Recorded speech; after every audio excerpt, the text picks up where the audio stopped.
خاوتي خواتاتي اهلا وسهلا مرحبا بكم يا جماعة الخير ازول في الاول والسلام عليكم صحة رمضانكم وصحة فطوركم pour celles et ceux qui vont peut-être nous regarder après le ftour, peut-être parce que pendant la journée vous êtes occupés, débordés, fatigués, affaiblis, que vous préférez disposer de toutes vos forces physiques et mentales pour apprécier nos contenus très complexes, je l'avoue, parce qu'ils parlent d'une actualité très compliquée. Et nous mettons beaucoup de notre énergie pour essayer de vous résumer cette complexité dans des formats les plus courts possibles, mais quelquefois on est obligé de s'attarder parce qu'il y a des détails, il y a des chiffres, il y a des faits, des analyses, il y a des décryptages à faire. Et c'est important. Cette émission, je l'ai préparée pendant plusieurs jours. J'ai essayé de trouver les mots en faisant très attention à ce que je vais dire parce que je vais interpeller plusieurs personnalités politiques. Et cette émission, je voulais pas la faire maintenant. Je voulais pas vraiment la faire maintenant, mais elle m'a été imposée par ce qui vient de se passer au Sénégal. Wallah, j'ai vu cette belle transition démocratique au Sénégal, pacifique, cette alternance, cette fin de crise au Sénégal, un pays qui a failli basculer dans la guerre civile, qui a failli basculer dans l'instabilité, qui a failli basculer dans un climat d'émeute, de violence.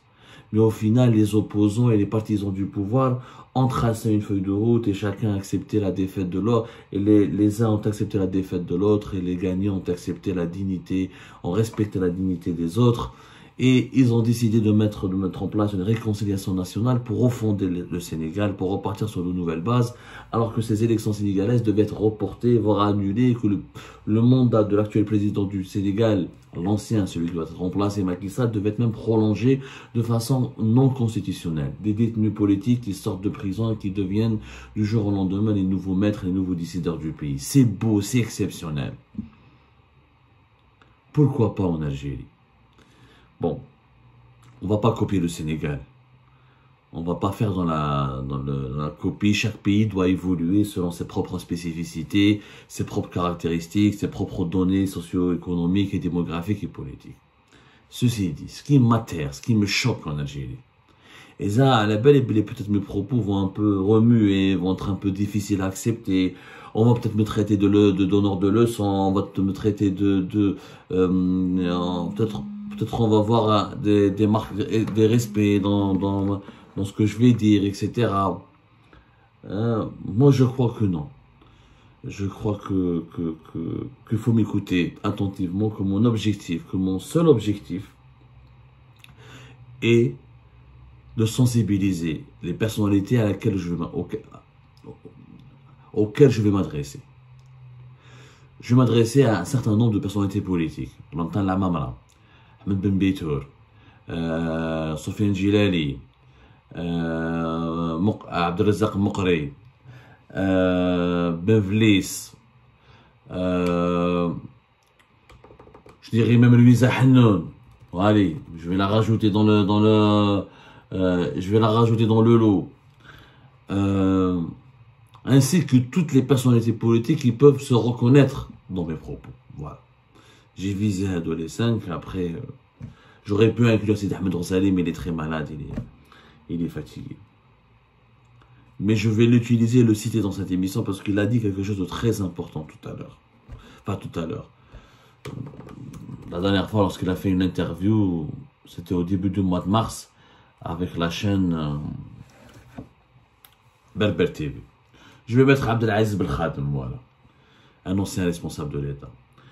Pourquoi je mélange dans la même catégorie certains opposants qui n'ont jamais exercé le pouvoir, comme Sofiane Djilali, mais qui ont une courte expérience depuis les années 90 dans des instances électives qui n'étaient pas forcément légitimes, ils ont une courte expérience, avec des opposants qui m'ont manqué. Je mets dans la même catégorie d'anciens responsables comme Abdelaziz Belkhadim, ou Ahmed Ben Beitour, ou Ali Ben Vlis, ou la Mamra, ou la Louisa Hannoun, qui est opposante, mais très liée, très connectée au pouvoir algérien. En tout cas, peut-être que les critères du terme opposant ne s'appliquent pas à elle, mais elle est là, elle existe, une personnalité politique. Je voudrais comprendre pourquoi les figures politiques dans notre pays sont silencieuses, alors que nous avons une élection présidentielle anticipée qui se profile dans quelques mois. Pourquoi personne ne parle? Pourquoi elles ne bougent pas? Pourquoi elles ne se mobilisent pas? Et pourquoi, bon sang, elles ne sont pas candidates à ces élections-là? Moi, j'ai une partie de la réponse. J'ai une partie d'Allah. La ne veut pas se présenter, alors que ces gens-là nourrissent tous des ambitions présidentielles. Quand on fait de la politique, on a une ambition d'exercer le pouvoir et de conquérir le pouvoir. C'est une ambition légitime pour toute personne qui fait de la politique. On ne fait pas de la politique pour le plaisir de parler, pour le plaisir de se montrer dans les médias. On fait de la politique pour accéder à des postes de responsabilité pour servir son pays. Il y a des politiciens honnêtes qui veulent servir leur pays, qui ont une vision de l'intérêt général, qui veulent donner de leur personne pour leur pays, qui veulent servir leur communauté et permettre à leur pays de s'élever, contribuer au développement de leur pays. Qu'il y a des politiciens qui sont malhonnêtes, qui pensent qu'à leur gueule, qu'à leurs intérêts personnels, qu'à leur carrière, qu'à leurs avantages. Ils croient que la politique leur permet d'avoir un train de vie, des privilèges, des avantages, des revenus. Moi, je n'oserais pas traiter les politiques algériens de mercantiles, d'égoïstes. Mais j'ose les traiter de faibles. De faibles. Je dis bien de faibles et d'incapables. Parce que nous avons un rendez-vous avec l'histoire le 7 septembre prochain. Un rendez-vous qui est pour moi un rendez-vous dangereux, qui a été programmé de façon incorrecte, non constitutionnelle, et qui est illégale et immorale, parce que normalement les élections doivent avoir lieu en décembre 2024, un mois avant la fin du mandat présidentiel. Mais chez le 7 septembre, avec une campagne électorale en plein mois d'août. On a expliqué, c'est pas la peine de revenir là-dessus, parce qu'il veut faire passer en force son deuxième mandat. Mais pourquoi nos figures politiques ne s'opposent pas à ce projet? Pourquoi nos figures politiques ne partent pas à la conquête du pouvoir? Qu'est-ce qu'attend Pourquoi Belkhadem n'est pas candidat? Pourquoi Ibn Flis n'est pas candidat encore une fois? Pourquoi l'Amamra n'est pas candidat? Pourquoi Louisa Hannoun n'est pas candidate? Pourquoi Sofiane Ginel n'est pas encore candidat? Pourquoi Makale n'est pas candidat? Parce qu'ils attendent tous deux choses. Et c'est pour ça que l'Algérie ne changera jamais. Et c'est pour ça que l'Algérie ne sera jamais comme le Sénégal. Il ne sera jamais un pays qui va vivre une transition démocratique, une transition politique. Voilà, ce que je veux dire, ce sera impopulaire, ou ça risque de blesser ces personnes, et c'est pas mon intention de vous blesser.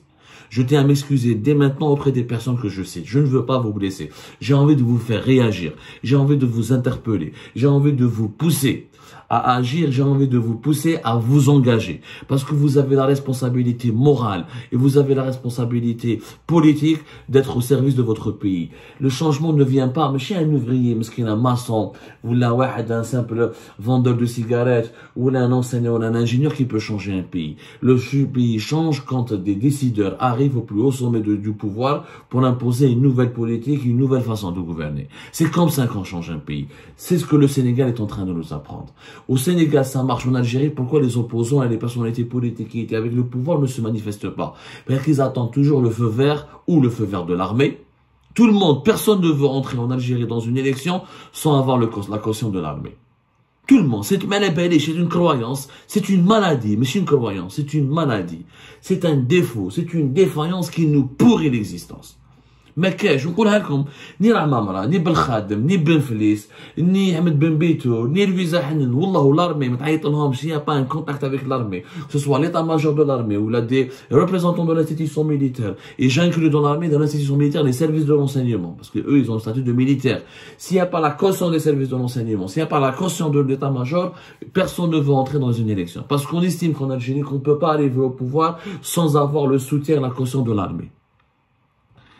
Deuxièmement, ils attendent tous la réaction de Tebboune. Personne n'a envie d'affronter et tout le monde se dit que si Tebboune va briguer un deuxième mandat, c'est que l'armée va le soutenir, c'est que les services de renseignement vont le soutenir, c'est que l'administration de l'État profond en Algérie vont le soutenir et que donc c'est une compétition qui est perdue d'avance. C'est là les deux croyances, c'est les deux maladies qui empêchent le changement en Algérie. Naissent les figures politiques, et des figures politiques très ambitieuses, très intéressantes. La maman, elle a beaucoup de qualités. Elle est même elle a des qualités. Belkhadem, il a des défauts et des qualités. Louisa Hannoun a des défauts et des qualités. Sofiane Ginel, il a des défauts et des qualités. Makale, il a des défauts et des qualités. Les gars, ils ont des défauts et des qualités. Mais, ils ont un grand défaut qui les empêchera toujours, qui fera jamais d'eux des personnes qui pourront entrer dans l'histoire. Ils attendent, c'est des attentistes. Ce ne sont pas des entrepreneurs. Pour en politique, il faut entreprendre. Ils n'ont pas le sens, ils n'ont pas le courage d'aller à l'affrontement. Voilà. Ce ne sont pas des bagarreurs. C'est pas comme les opposants sénégalais ou là les personnalités politiques dans le Sénégal, dans d'autres pays en Afrique ou en Amérique latine, c'est des bagarreurs. Ils n'ont pas peur de prendre des risques. Ils n'attendent pas la caution d'une partie du système. Ils se lancent, ils construisent leur base populaire. Ils se lancent dans les compétitions électorales. Ils essaient de faire des bras de fer avec les systèmes en place, avec les régimes en place. Ils essaient de défier le pouvoir en place pour le contraindre à faire un compromis. Nos personnalités politiques, ils attendent à ce que l'armée les cautionne. Le cas de l'armée ou le président actuel sortant se représentent, ils estiment qu'ils sont déjà perdants, qu'ils ne peuvent rien rapporter au pays, qu'ils ne peuvent pas changer les choses. Et le peuple, qui pense au peuple? Personne ne pense au peuple. Ces personnalités politiques ne pensent pas au peuple parce qu'ils croient que le peuple ne leur est pas utile. Et que si on pense comme ça, comment on peut servir son pays? Parce que pour servir son pays, il faut avoir l'amour et la confiance de son peuple. Et le soutien du peuple. Quand on fait de la politique, on cherche d'abord le soutien du peuple et pas le soutien de l'armée ou le soutien de certains décideurs dans le sommet de l'État, le plus haut sommet de l'État. Si on veut changer les choses, il faut parler au peuple. La politique consiste à un dialogue permanent et une séduction permanente à l'égard du peuple, à une mobilisation du peuple. Où chefna au Sénégal. L'armée sénégalaise, la police sénégalaise, les institutions sénégalaises étaient du côté du clan au pouvoir, le clan Macky Sall. Mais ils ont perdu parce que les opposants ont su mobiliser le peuple. Ils ont fait mobiliser des milliers de personnes dans les rues. Ils ont fait de la prison. Ils n'ont pas voulu négocier. Ils n'ont pas eu peur. Ils ont fait un bras de fer. Ils ont fini par gagner. Nous, nos personnalités politiques, c'est des peureux. Ils chavent. Et pourtant, qu'est-ce qu'ils ont à perdre? Moi, je le dis. La mamra, je prends le cas de la mamra. Où est-ce que c'est la mamra? Où est-ce que c'est la mamra? Où est-ce que c'est la mamra? Tu as 71 ans. Si tu n'es pas candidat cette année, quand est-ce que tu seras candidat? Dans 5 ans, tu trouves un autre ministre. Il a été ministre des Affaires étrangères, il a travaillé pour l'ONU, il a travaillé pour l'Union africaine, il y a des Algériens qui l'apprécient, il incarne cette mosaïque qui est l'Algérie, c'est un Kabyle qui est très bien arabophone, qui connaît bien l'Algérie, il connaît le monde arabe, il a un carnet d'adresse, il a des connexions avec la Maison Blanche, il a des connexions avec Moscou, il a des connexions avec l'Union européenne, c'est quelqu'un qui a un excellent profil. Mais pourquoi tu ne fonces pas à la mamra? Parce que la mamra, comme toutes les autres personnalités politiques, tout le monde réfléchit comme ça en Algérie. Ah, il faut attendre que l'armée est d'accord avec moi. Yahouya Zdam, fonce, affiche ta candidature, va faire de la politique, va à la rencontre du peuple. Et ce jour-là, l'armée va te contacter. Ce jour-là, l'armée sera contrainte de dialoguer avec toi, de traiter avec toi. Ce jour-là, l'armée sera obligée de t'accorder la considération. Mais l'armée, personne n'apparaît, personne ne bouge, et on veut que l'armée bouge. Et comment l'armée t'aide comme téléphone, mais le djih qui tue l'armée quand elle voit qu'il y a une platitude totale, un silence total, une démission totale, une absence totale. L'armée est aussi coupable, je suis d'accord, l'armée est aussi coupable dans les pratiques de répression qui ont enfermé l'Algérie aujourd'hui dans un aquarium de dictature, dans un aquarium de pensée unique et d'absence totale de liberté individuelle et publique. Mais les personnalités politiques ont occupé des fonctions qui m'a la mamra. Elle est grave. Tu as 71 ans. Ne fais pas comme Ouyahia qui a servi toute sa vie l'État. Et à la fin, il n'a pas eu d'ambition.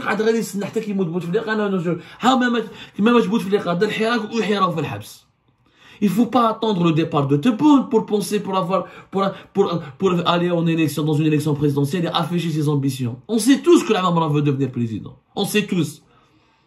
Même celles et ceux qui détestent la maman savent qu'il veut devenir président. On sait tous qu'il veut devenir président. Ben fonce.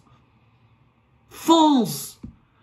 L'armée ne sera peut-être pas derrière avec toi. Une partie du peuple sera peut-être derrière avec toi. Une partie de l'administration, une partie de l'État. Ensuite, c'est à toi d'imposer le tempo, d'imposer le rythme, d'imposer ta présence, d'imposer tes idées, d'imposer tes propositions, des solutions. Et ça, tu finiras par faire un bras de fer avec l'armée, peut-être la convaincre de ne pas soutenir Tebboune. Et là, ça pourrait changer. Et là, on pourrait éviter le deuxième mandat. On pourrait avoir une transition politique et démocratique. C'est possible. Mais lequel a fait l'armée Ou les Sénats ne se représentent pas. Ça, c'est pas de la politique, ça. Ça, c'est pas de la désignation. Ça se passe dans les monarchies. Dans les monarchies, quand le roi meurt, on attend que le roi meure, on le remplace. Mais l'Algérie n'est pas une monarchie. On veut la transformer en une monarchie républicaine. Il faut l'empêcher qu'elle se transforme en une monarchie républicaine. À 71 ans, il faut foncer, regarder ce qu'a dit Sidi Ahmed Ghazali à Berber TV. À la fin de cette interview qui a duré 2 heures, il a été un peu censuré, 1h30, ça a été diffusé début du mois de mars, c'est toujours sur la chaîne YouTube de Berber TV. Sidi Ahmed Ghazali qui est très âgé aujourd'hui. C'est pour ça que je ne l'ai pas inclus. Sidi Ahmed Ghazali, il a dépassé 80 ans, pour moi, mais il a 86 ans. Mais Qalha, journaliste Ali Bourlev, vous pouvez beaucoup me reprocher des choses, mais ma seule erreur était de ne pas avoir conquis le pouvoir. Son erreur était, j'ai servi l'État, j'ai servi le régime, je voulais, pour moi, je ne servais pas le régime, je ne servais pas l'armée, mais je servais mon pays. J'ai été éduqué et formé dans ce sens-là. Il a dirigé son attaque, il a dirigé des ministères, il a été chef du gouvernement, mais pour lui, il ne servait pas les Arabes Belkhair, ou les Khaled Nazar, ou les Toufek, ou les Ammar, pour lui, il servait l'Algérie. Mais à un moment donné, il voulait faire un parti politique, il aurait pu conquérir le pouvoir et avoir des ambitions. Mais c'est Ahmed Ghazali, ce qu'il a fait, c'est la même erreur que fait l'Amamra ou là les autres. Il a mis Ben Bitour et les autres, est-ce que l'armée les appelle? Parce que l'armée ne lui a pas proposé le poste de président de la République, il n'a jamais voulu se lancer à la conquête de ce poste ou à la conquête de ce pouvoir présidentiel, ou il n'a jamais voulu s'engager dans une élection avant l'arrivée de Bouteflika. Sidi Ahmed Ghazali, il aurait pu devenir président à l'époque de Zerouel, par exemple. Ou il aurait pu être le remplaçant de Chedli, ou il aurait pu s'imposer à la fin des années 80. C'était mon erreur. J'étais trop servile, j'avais pas trop d'ambition, et j'ai fini par être éjecté, on m'a utilisé, il faut pas que l'Amamra fasse cette erreur, c'est Ahmed Ghazali. Et Mohamed qu'est-ce qu'il a à perdre? Qu'est-ce que l'Amamra il a à perdre? Ils vont le menacer, le mettre en prison, mais parce que s'il est candidat aux élections, ça va le délégitimer, ça va vraiment créer un scandale international. L'Amamra il est connu. L'Amamra c'est pas Abdou Semmar ou un opposant ou un hirakiste ou là. Il est connu, il a des contacts, il a il a un carnet d'adresse, il est envoyé spécial de l'ONU pour le Soudan.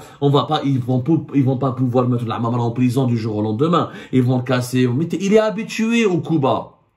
À 71 ans, qu'est-ce qu'on a à perdre? On n'a rien à perdre. Quand on a fait de la politique toute sa vie, c'est le moment ou jamais, où je deviens président, ou je me retire à la retraite. Ce que je dis pour l'Amamra vaut aussi pour les autres. C'est pas un message personnel que je m'adresse à l'Amamra. Bon, Ali Benflis, il a osé attendre à maintes reprises. Maintenant, il est plus âgé, Ali Benflis. Maintenant, il a 79 ans. Mais comme maintenant, son fils, il est en prison, etc. Ou Wathani, il a été exclu. Il a foncé fait 2019. Continue de foncer en 2024. Continue de provoquer Ali Benflis. Moi, je le respecte. Au moins, Ali Benflis, il essaie de faire des choses, il essaie de faire bouger les choses, et des fois, il tombe dans l'état, il essaie de négocier, et il essaie de se rapprocher du général Taufer. Quand c'est pas le général Taufer, il essaie de voir avec l'état-major de l'armée, qui le soutient pas. Ton fils est en prison, t'as 79 ans, c'est la dernière batterie. T'as toujours voulu devenir président de la République. Fonce cette fois-ci, mais parle, exprime-toi. Pourquoi il se retirait de la présidence de son parti? Parce qu'il est âgé. J'étais bonne. Il y a des Benflis, c'est une année de différence.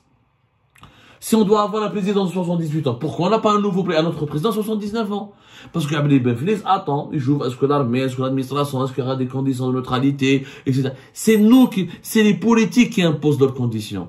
Les conditions ne tombent pas du ciel. Si tu as une base populaire, si tu es courageux, si tu as des idées, si tu as une personnalité, si tu peux t'activer, si tu peux mobiliser ton côté, eh ben les conditions, tu vas les imposer.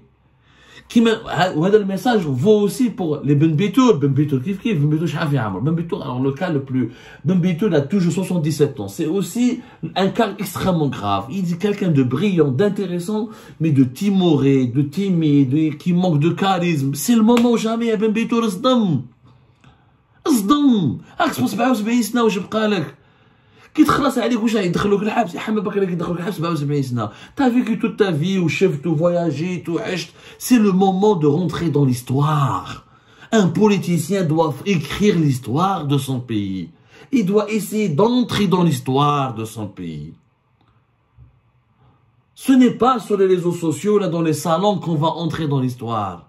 C'est en créant des situations, c'est en participant à créer des situations exceptionnelles, en faisant des bras de fer avec le régime en place, en appelant le peuple, en parlant avec le peuple, en mobilisant le peuple, en essayant de faire rêver le peuple, en essayant de construire une alternative pour l'offrir au peuple. C'est des anciens responsables qui connaissent l'État, qui ont déjà exercé des fonctions au plus haut sommet de l'État et qui ont le bagage et dont le profil correspond parfaitement aux conditions fixées par la loi électorale pour participer aux élections présidentielles. Quant à Makri, Sofiane Djilali, Louisa Hennoun, ils sont tous âgés entre même pas 70 ans, la soixantaine.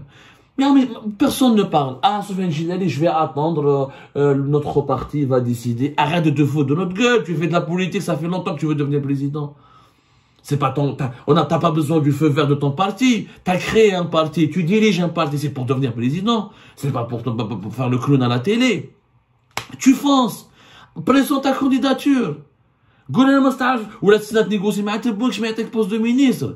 شحال في عمرو سفيان جلالي شحال؟ Tu négocies quand tu as 40 ans, quand tu as 35 ans. Sofiane Djilali il a 65 ans. واش راح تنيغوسي مع تبون؟ واش راح يمد لك؟ À 65 ans, واش راح يمد لك؟ Qu'est-ce que tu espères? C'est le moment ou jamais d'être candidat aux élections présidentielles. Pour moi, la même chose. C'est le moment ou jamais. Ou me trouver, j'attends mon parti, etc. Ton parti, khlas, haouzouk, kharjouk mon parti. Soit candidat indépendant.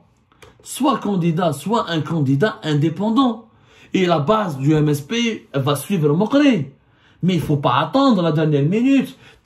Mokri, regarde la page Facebook, etc. Malgré les restrictions, malgré les... Ils vont faire de toi un martyr. Celui qui va aller en prison dans ce contexte de pré-campagne sera un martyr et gagnera davantage en popularité et aura le respect du peuple. Chauffe les opposants sénégalais, Adabassi Rofai, 10 jours après, il est devenu président. La prison a renforcé sa légitimité, a renforcé son aura, a renforcé sa popularité. Donc, si Sofiane Djilali ou la Mokri ou la veulent concurrencer Tebboune, si Tebboune veut les mettre en prison, il va leur rendre service. Il va les rendre il va faire d'eux de véritables succès, de véritables des véritables personnalités présidentiables, parce que il les a en essayant de leur faire du mal, finalement il va leur faire du bien, il va leur donner cette légitimité qui leur manque. Parce qu'ils sont assimilés à des opposants de pacotille, à des opposants dans le système, comme quoi, à des comédiens, des opposants comédiens. Ils sortiront de ce statut d'opposants comédiens pour devenir de véritables opposants qui peuvent proposer une alternative. Yajma'at al-Khair, nous sommes le 26 mars. Dans quelques jours, c'est la fin du Ramadan, l'Aïd. Le 8 juin, c'est demain, le début de la convocation du corps électoral, et pour déposer les dossiers, etc., jusqu'au 18 juillet, la date finale, avant que la campagne électorale ne commence au mois d'août. C'est le moment d'agir, c'est le moment de parler, c'est le moment d'entreprendre, c'est le moment de défendre l'Algérie, c'est le moment d'empêcher l'arbitraire, c'est le moment d'empêcher la perpétuation du statu quo, c'est le moment d'empêcher le prolongement de l'échec, parce que le premier mandat de Tebboune a été un échec. Même beaucoup de ses partisans estiment qu'ils n'étaient pas à la hauteur. Non, mais c'est toutes ces personnalités, c'est chacune de ces personnalités présente un dossier, où il va à la candidature, il s'exprime, où il y a des conférences de presse, où il fait bouger, il lance un appel à la population. Vous allez voir qu'il y aura des pressions énormes qui seront exercées sur le pouvoir, notamment sur le régime Tebboune, et que le deuxième mandat sera fragilisé, et que même si Tebboune a le droit encore une fois de se représenter, le pouvoir algérien, l'armée à sa place, avec la pression qui sera exercée sur le plan national et international, l'armée sera contrainte de garantir un scrutin libre. Et je suis sûr que s'il y a un scrutin libre avec des candidats valables, que Tebboune peut être battu. Il peut être battu. Et on pourra avoir une transition démocratique. Ça, si on attend, c'est un de les personnalités politiques qui ont le profil et la capacité de confectionner les dossiers de candidature ne se présentent pas. Ou l'armée, ou est-ce que Tebboune va y aller ou ne va pas y aller? Ça s'appelle pas de la politique. Ça s'appelle un manque de courage. Ça s'appelle un manque d'audace. Et je dirais même, ça s'appelle une fuite en avant. Je dirais même un manque de patriotisme, parce que vous avez la possibilité d'entreprendre des actions et de faire des initiatives, vous dans votre petit coin. Je suis désolé si ça peut blesser, c'est pas mon intention de blesser. Mon intention est juste de faire réagir et de mobiliser et de sensibiliser.